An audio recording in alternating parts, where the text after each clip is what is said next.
Every antique has a story. Many of them are far more fascinating than any book or show because they're rooted in reality. Take, for example, the grisly story of the painting Saturn Devouring His Son by Spanish artist Francisco Goya.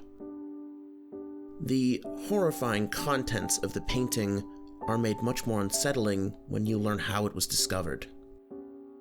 That's right, I said discovered. The piece was never meant to be seen by the public. It was painted directly on Goya's dining room wall, and it was only discovered after he died.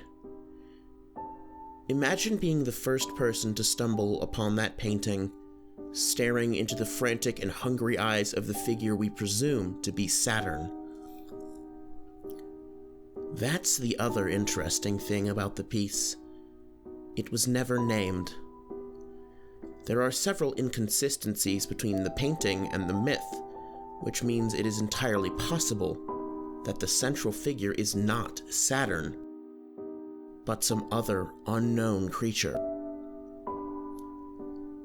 I am what many would consider to be an antiquarian. I'm an expert in and collector of antiques. It's something I've been interested in since I was a very young child. To hold a piece of history in your hand, to feel the texture and weight of the object that defined an era, or won a battle, or lifted a man to greatness, is sobering. It reminds you that you are not a fixed object. You will move, change, grow, wither, and die, and all that will be left are your stories and your antiques. When I was contacted 5 days ago by the eccentric oligarch Manfred Leslie Fields, I was intrigued. He had asked me to come to his estate in Eurytion immediately, stating that my expertise in appraisal of paintings was required to date a piece he had recently acquired at an auction. Though the circumstances around this request made me want to decline, the $20,000 appraisal offer changed my mind. The Fields estate was buried deep in the woods that encircled the town of Buckley. Only one rotting gravel road led through the trees to the estate, about a half-mile out. It wasn't exactly easy on my tires, and the dry December air fogging up my windshield was almost as grating as the irregular bumps that left my back aching. I pulled into the wild, overgrown garden of the estate, the flowers seemingly climbing up the walls of the house and crawling across the paved stones of the courtyard. My eyes were drawn to several cars sitting under a stone pavilion at the edge of the property, covered with coppery rust and bearing grimy yellow windows. As I got out, I felt a fresh chill run down my spine, spurred on by the whistling wind. The exterior of the manor was made up of Victorian towers and arches reminiscent of 17th century palaces. Inlaid stained glass windows speckled with dirt and dust accentuated the building's frame. Perched 3 stories up, crouched like a vigilant gargoyle, was a massive iron statue of a thin and sleek cat. In its jaws was a limp mouse easily the size of my entire torso. The front door's knocker was stylized in a very eccentric way. It was a large 6-pence coin bearing the face of King Charles I, with a crease along the middle where it was bent slightly. As I moved to knock, the door swung open. Standing on the other side was a man whose back craned forward comically from age. His blackened teeth gazed out at me from between his dry, necrotic lips, eyes concealed below a bowler hat that must have been sewn in the 60s. "You are Mr. Shawcross, yes?" the paper-skinned man questioned with more vigor than I had expected for his decaying form. "Yes," I affirmed. "I'm here to appraise a painting that you emailed me about." "Ah, yes, the painting." He nodded, turning and hobbling inside, expecting me to follow. I did so without question. Though the exterior of the home and the man who lived in it appeared as crumbling visages of the old world, the interior was pristine. I felt as though I was transported to the manor in its prime, no doubt sometime in the early 1940s. He led me up a flight of velvet stairs and onto the second floor, running one of his gnarled fingers across the bronze banister as he did so. Everything about the man was bent slightly. Nothing was straight or exactly symmetrical. He had a constant rightward lean with his body, but his head craned to the left, as if he was trying to offset the weight. He was the strangest man I'd ever seen, and you meet a lot of strange people as an appraiser. As he led me down a long hallway, we passed several incredibly expensive, authentic-seeming paintings. Many of them were pieces I only had a cursory knowledge of, made by foreign, less-known artists. "Here we are," he crooned, "the crowning jewel of my collection." I turned my head to look at what he was staring at. Sitting in front of me was a piece of sandstone that had clearly been very carefully extracted from the walls of a cave. I had no idea I would be appraising a cave painting, but that was exactly what I was looking at. Charcoal had been dragged across the sandstone in remarkably straight lines to create a pattern of 24 interlocking triangles, rotated 15 degrees each about their center. The negative space in each triangle was covered in white pigment, aside from the center, where the rotating pattern seemed to create a circular shape. This part of the painting was empty. I climbed up onto a stool and began to get to work immediately. I scraped off a very small sample of the charcoal, wincing as I did so. If this was an authentic cave painting, it would be the equivalent of poking a small hole in the canvas of the Mona Lisa. "Step 1, I'll need to date this," I muttered, placing the sample into a bag very carefully. "I have a lab in Omaha I can use if you're willing to wait a few days for results to come back." "Of course," Mr. Fields nodded, removing a crumpled, yellowing piece of paper from within his worn suit. He produced a pen from behind his ear and wrote a phone number down before handing the note to me. "Call when you've gotten your results. I'll make sure you can find your way back here." The walk back to the foyer felt like it took much longer than it had taken on my way in. In order to occupy myself on the way, I glanced at the adjacent wall, musing over the paintings in the old man's collection. The first I saw was Three Musicians by Diego Velázquez, circa 1618.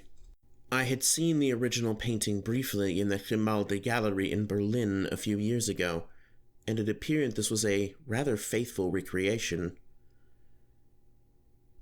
The next was Willows and Boats on West Lake by Jagüi. A gold plaque below it claimed that it had been painted in 1224, along with providing some additional context.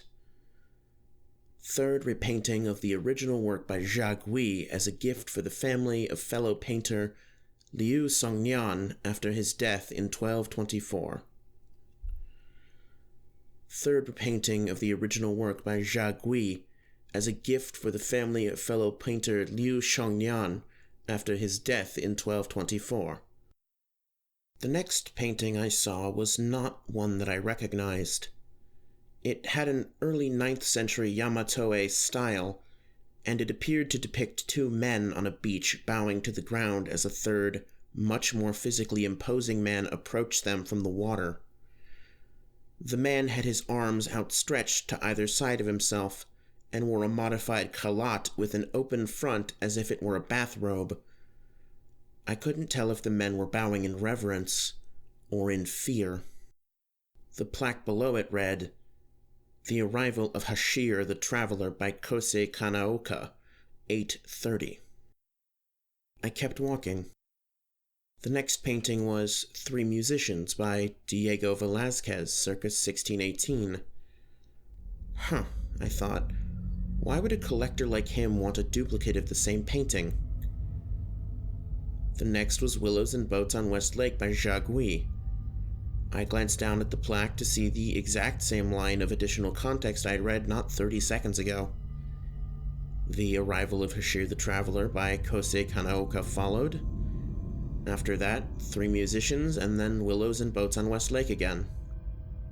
I turned my head to look at the hallway in front of me, and it seemed to go on forever. The same 3 paintings repeating over and over and over again. I looked behind me to see the same thing. My heart started to thump in my chest. What the hell? This is impossible, my mind declared as it scrambled to make sense of the situation, twisting and turning in any way it could to rationalize. "Are you all right, young man?" Mr. Fields asked as he placed a cold and timid hand on my shoulder. I glanced down at him and then back up to see that everything had returned to normal. The walk back to my car was unnerving. The land was quiet, as if it was holding its breath, waiting for something. When I finally got there after what felt like an eternity in the crumbling garden, I let out an exasperated sigh. My breath emerged as a cold mist in front of me. As I climbed into my car, I took one last look at the manor. I could have swore there was a statue of a cat hanging off the building about 3 stories up. I decided I would run the sample over to a lab that next morning. It was already about 8:30 by the time I pulled into my garage in the suburbs of Omaha. The winter sun had long set, wrapping the world in a blanket of gentle darkness. The street was only illuminated by the Christmas lights strung up along roofs and yard fences. I set the sample bag down carefully on my coffee table before brewing myself a hot chocolate and moving to peruse my bookshelf for something entertaining to read before bed. My fingers slid over the spines of the Lord of the Rings books, which I had read several times already. Too long and too familiar. My eyes next landed upon Journey to the West. Though I hadn't read it, it was also much too long. Indecisive, I closed my eyes and grabbed a random book from my shelf. The Secrets to Success, the Universe, Life, and Everything Else by Elias Trevitt. I chuckled to myself. Leave it to the inheritor of a multi-billion-dollar fortune to assume they have the answer to everything, I thought. Then, with a sigh, I sat on the couch and grabbed the remote. If I couldn't decide what to read, I'd just watch something. I turned the TV on and navigated to the Discovery Channel, which appeared to be in the middle of an episode of Peculiar Phenomena, a schlocky supernatural mystery conspiracy show. Nobody truly knows what happened to the residents of Roanoke Lane in Buckley on September 23, 1971. In the 41 years since, no bodies have been found, and no contact has been made with anyone who lived on that road. I found my eyelids growing impossibly heavy, beginning to drift closed all on their own. I must have been more tired than I thought. The last recorded instance of any of the residents seen alive was this chilling Polaroid picture, captured at around 6 p.m. by a local photography student from the roof of their home on the neighboring street. It shows more than a dozen residents of Roanoke Lane holding hands and seemingly walking into the woods together. The sound of the TV muffled as my mind began to drift away into the realm of dreams. My dream was strange. I found myself suspended sideways an untold distance above the ground in some foggy void, bound by chains. Not of metal, but of flesh. They came out of my wrists and ankles and caused my limbs to be pulled taut like I was in a medieval torture rack. When I craned my head to the side, I could see that the chains of flesh in my arms connected to those in the legs of an elderly man beside me. The chains ran through an untold number of people beyond him, as if to create one long rope of human suffering. I could not tell what we were suspended by, or how we were practically floating in this dark space. When I turned my head to look up, I saw a similar line of ghastly human torture a few inches above us, and more beyond that, continuing until it was consumed by the fog. Looking down, I saw the same thing. It was as though each human was a brick on an endless wall of fear and pain. I heard confused cries and gentle sobs as they began to open their eyes. Some thrashed around, others remained silent and still like me. Most spoke in a jumble of languages I recognized but did not understand. Mandarin, Hindi, Turkish, Arabic, French, Russian, and all others. I saw men and women, children and the elderly, every race and ethnicity, jumbled together in the wall. And then, something in front of us opened. It wasn't a massive pupil, or a continent-sized camera lens, or any other viewing apparatus, but I knew in my heart that it could see us. My eyes could not relay any sort of clear or cogent image of it to my brain. The only thing they could tell me about whatever stared at the wall of human suffering is the negative space around it, that it alternated between blinding light and hungry shadow at irregular intervals, never uniform in any one place. Then some infinitesimally minute portion of it began moving towards the wall. The thing that reached for us wasn't a tendril or an arm, a pseudopod or a prehensile tail. It was the molecule of an edge, of a shaving, of a concept, of a being that could exist but didn't. It was made of the geometry of some else, not an other place or an other world, just an other. Blood began to trickle down from above.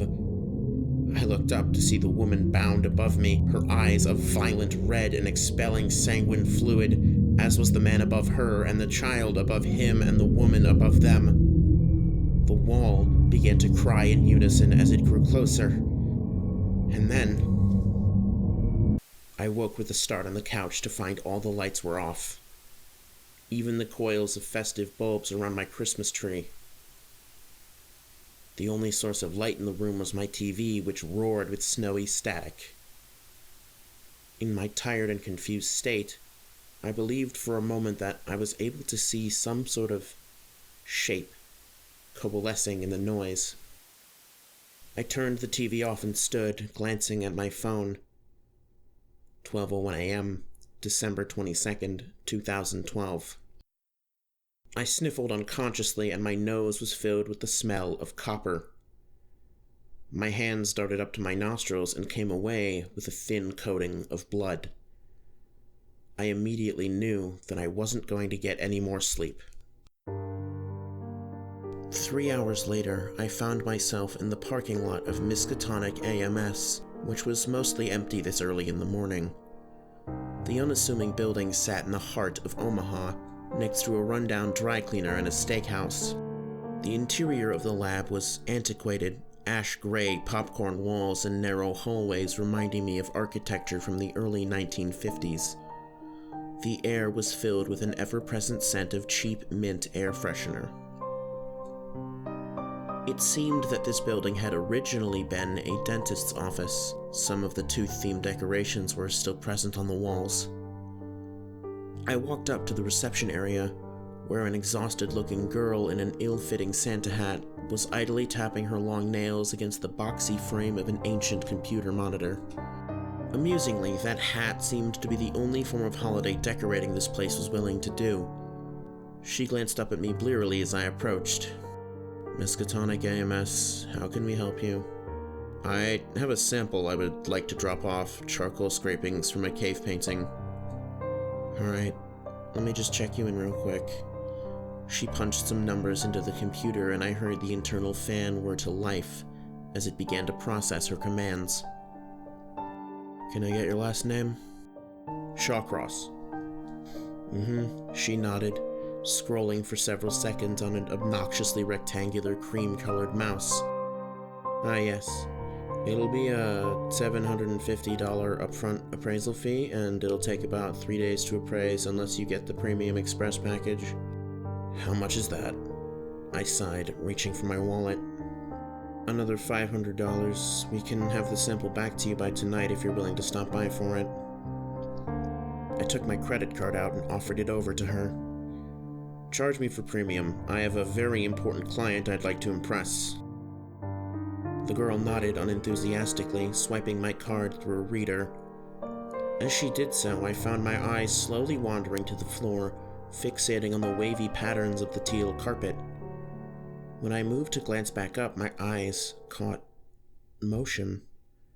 I could swear that the carpet blinked. I watched it much more intently now, trying to disprove the ridiculous notion that a carpet could blink. In the corner of my vision, I saw one of the waves twitch, like a plucked guitar string.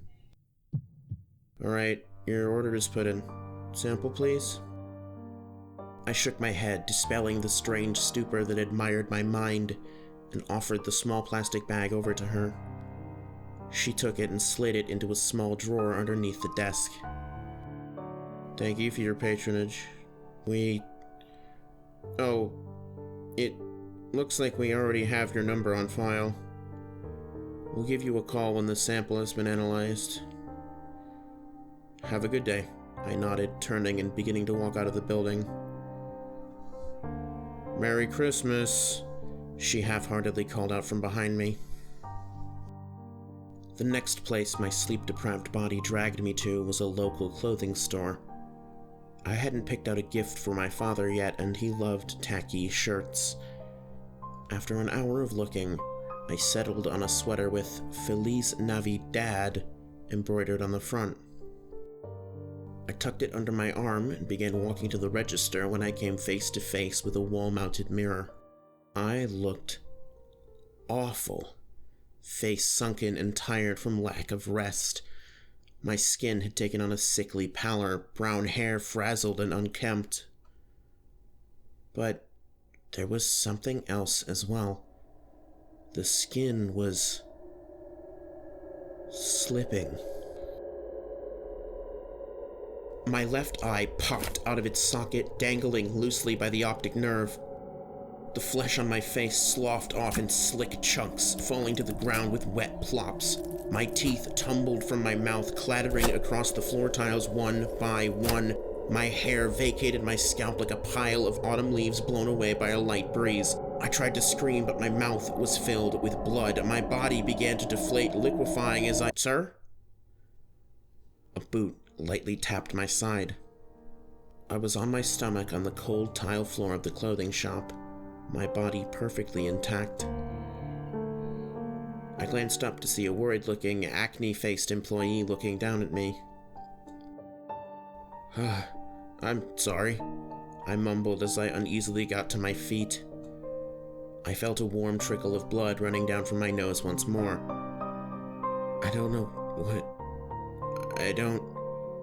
Do you need me to call an ambulance, sir? The employee questioned, placing a trembling hand on my shoulder. I think you might have hit your nose on the way down or something. No, I'm fine, I responded. I must have just fallen asleep for a moment or something. I shrugged him off and moved towards the checkout.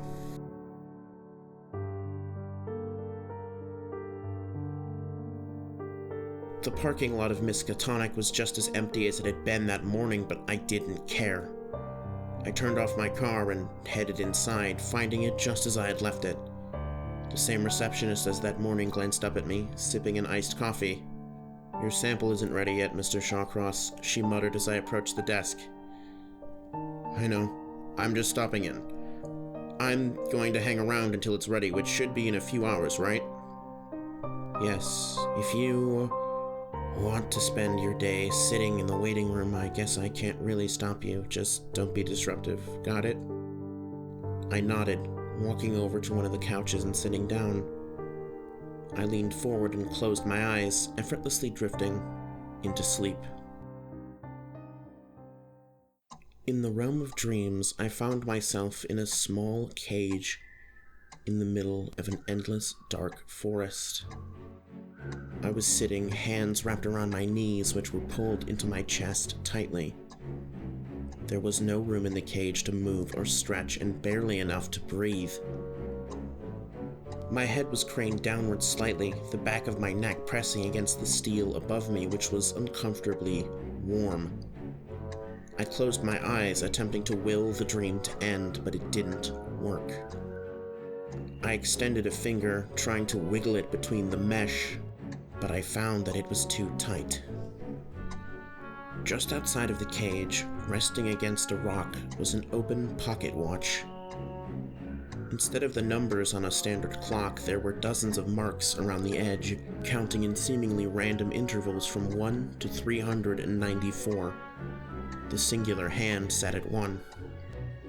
I counted in my head, watching intently as it slowly moved. 1 to the next number, 6, took exactly 5 minutes. Somehow, I knew that I just needed to wait for the hand to reach 394. Nearly 6.5 hours passed in that cramped cage, surrounded by fetid, rotting woods. Only a few stray beams of sunlight managed to pierce through the dense canopy. The forest floor was packed full of brush and shrubbery, decaying plants choked by vines and pressed into peat beneath the weight of the foliage above. It was a wild, untamed place that was deeply unhealthy. The occasional glimpses I caught of animals were disturbing. Each of them were aberrant in some way. A squirrel with 12 eyes, a two-headed deer, birds that flew backwards. This place needed to be burned to the ground. When the hand finally reached 394, I extended a finger forward again. I found that over the course of those hours, the mesh had been growing wider at a glacial pace. It was just wide enough to fit a finger through. The second my finger went through, a spark emerged from under my nail. It spun through the air and fell into the brush, where it immediately started a fire. Within seconds, it consumed the forest around me. As it did, I saw the cage begin to rust before my eyes. I felt it give as I pressed out, stretching and eventually snapping the mesh on the front, and I was awoken by a hand on my shoulder. "Your sample, Mr. Shawcross." The receptionist placed it on the table beside me gingerly. "Have a good night and drive safely. Merry Christmas." I picked up the sample and briskly strolled from the lab to my car. I tore the bag open like a wild dog, withdrawing a piece of paper that had been stored within, alongside the returned sample. What I read on that sheet of paper gave me great pause. "Mr. Shawcross, I've run through your sample with the standard AMS radiocarbon dating method, and I have discovered that it is simply too old to date in this way. This sample is in excess of 50,000 years old. Wherever you've acquired this sample from is notable. I believe you briefly mentioned something about a cave painting? If so, this is the oldest that has ever been found by at least 10,000 years. I am intrigued by this find, and I sincerely request that you copy me on any further discoveries. On the back of this page is my phone number. Please call if you receive any additional information. Dr. Armitage." A few hours later, I found myself crossing the county line into Eurytion. Shortly after, I rolled into Buckley. Despite the lack of sleep and the nightmares still fresh in my mind, I could appreciate the holiday cheer of the town.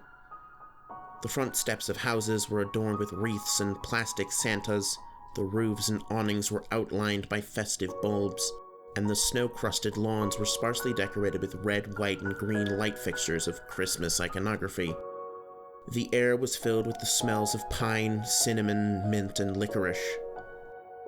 I came to a gradual stop at a red light, watching blearily as cars crossed the Midtown intersection in front of me. Though the sun had gone down about an hour prior, I saw several denizens wandering the sidewalk and perusing the windows of shops. "Long day," a raspy voice coaxed from behind me, causing me to shoot upright immediately. I glanced at the rearview mirror to see a dark shape sitting in the middle back seat. It was vaguely humanoid, covered in shocks of black hair. 2 piercing yellow sclera contained horizontal black lines for pupils, which held a gaze that pierced the very fiber of my existence and peered into my deepest thoughts. From the sides of its head came 2 curved ivory horns of enormous size. The black goat's snout unhinged as it spoke once again. "You've seen something caustic, haven't you?" "What?" I forced out from between my dry lips. "You are now other," the goat purred. "The curtain has peeled away, and you have looked backstage." I gripped the steering wheel so hard that my knuckles turned white. My breathing grew shallow and black spots danced across my vision. "Your mind rusts, unable to comprehend what it has seen. Yet that information has branded your soul. They all know what you are now. You can never go back to being human again." As it spoke, my eyes wandered to the sidewalk. Every single pedestrian was now looking at me. I snapped my head to the right, glancing at the line of cars in the opposite lane. The drivers and passengers all had their attention focused on me. "What street are you on?" it questioned. "How far are you from your destination? Do you even remember where it is?" I felt the palpitations of my heart in my chest like a crack of thunder splitting the sky. Each sent a wave of shivers and aches through my body. Where am I going? Where am I thought as panic began to bubble in my mind. "It never hurts to ask for help, you know," the goat cooed. "I believe your modern phones have the capability to parse direction, yes? Why not ask your machine?" My eyes drifted to the phone. "Siri, what is my destination?" A desperate, gurgling scream emerged from my phone, as though the artificial assistant was being strangled. Following it, several failed attempts at inhaling oxygen played in unison with guttural choking gasps. Then, Siri went silent. I looked up to see my vehicle surrounded by pedestrians who had vacated the sidewalks and stepped out of their cars to press their faces against the windows. One of them reached into their pocket, removing a curved dagger from their... I was snapped back to reality by the horn of the truck behind me blaring at maximum volume. The light had turned green. I was glad to see that nothing had changed about the manor since I had last been there. Somehow, I had expected the entire thing to vanish overnight. When I approached the front step, I found that the front door was already wide open, and Mr. Fields was standing at the top of the stairs. I followed him through the antiquated halls of the estate, passing familiar rooms and paintings. The silence was horribly unnerving, and I felt the need to start a conversation, lest I be left with my own thoughts. Yesterday, I saw a painting that I was not familiar with. Mr. Fields craned his head to the side. "Interesting. I believed you an expert." "I am, Mr. Fields," I responded. "It's just as surprising to me. The name of the painting was The Arrival of Hashir the Traveler." He nodded. "Most do not know of the multicultural works depicting Hashir the Traveler. It's one of the many strands of history that has become lost. That particular painting was an attempted recreation of his arrival to northern Japan, a story passed down through oral tradition among islanders of the region for around 1,000 years." "That's an Arabic name, I believe," I realized. "If he's from the Middle East, how did he get to Japan in the BCs? "Hashir covered all sorts of ground," Mr. Fields recalled. "He traveled throughout all of Africa, Asia, and Europe in his lifetime. and potentially the Americas. The problem is that such extraordinary stories are often forgotten or lost, which means we may never be able to put the full picture together. The only things left are antique paintings and stories of his arrival and battles in various regions. Battles? I questioned. Indeed. We know that Hashir was a fierce warrior, though many of the stories about him are likely exaggerated or lost in translation. For example, one scholar from the Imperial Roman Empire claimed that he had the capability to breathe jets of fire that could melt rock, and that he could control the wind to move objects without touching them. Such fanciful tales are disappointing but not surprising. We came to a stop in front of the cave painting. I felt as if it could see me, like the empty space in the center was an iris with an invisible pupil. My body tensed as my eyes moved across it. So, how old is it? Mr. Fields pressed. According to the radiocarbon dating lab that I went to, it's too old to date with standard methods. At least 50,000 years old, likely older. This could be the first cave painting. A Cheshire grin wormed its way across the old man's face, slightly wider than I felt like a mouth should have been able to move. Excellent, he hummed, stepping forward. Not the first cave painting. Not quite. If the dating you spoke of is correct, then I do know that this is the first time this symbol, this representation of a thing was ever painted, and it's far older than 50,000 years. What?